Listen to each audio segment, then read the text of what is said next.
కుప్పం ప్రజలు తనపై చూపుతున్న అభిమానం మాటల్లో చెప్పలేనిదని, అందుకే అభివృద్ధి కార్యక్రమం ఏదైనా కుప్పం నుండే మొదలు పెడతానన్నారు సీఎం చంద్రబాబు. కుప్పం నియోజకవర్గంలో పర్యటించిన సీఎం గుడిపల్లిలో సుజల నీటి ప్లాంట్ను, ప్రభుత్వ జూనియర్ కాలేజీని ప్రారంభించారు. అనంతరం ఎన్టీఆర్ మోడల్ హౌసింగ్ కాలనీకి శంకుస్థాపన చేశారు సీఎం. హంద్రినీవా నుంచి కాలువ తవ్వి కుప్పం ప్రాంతానికి సాగునీటిని తరలిస్తామన్నారు. పిల్లలకు ఎంత ఆస్తి ఇచ్చామన్నది ముఖ్యం కాదని, ఎంత చదువు చెప్పామన్నదే ముఖ్యమన్నారు సీఎం చంద్రబాబు నాయుడు.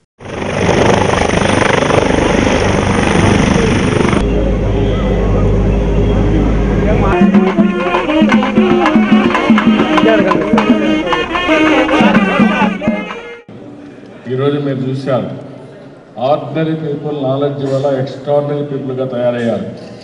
నాదెళ్ల సత్య మన రాష్ట్రం నుంచి వచ్చాడు, తెలుగువాడు. సుందర పిచ్చాయి తమిళనాడు నుంచి వచ్చాడు. తమిళనాడు నుంచి వెళ్ళి గూగుల్కి సీఈఓగా అయ్యాడు. నాదెళ్ల సత్య మైక్రోసాఫ్ట్కి సీఈఓగా అయ్యాడు. ఈరోజు ఒక్కొక్కరు సంపాదన చూస్తే 500 కోట్లు 1000 కోట్లు సంపాదించే పరిస్థితికి వచ్చారు సంవత్సరానికి.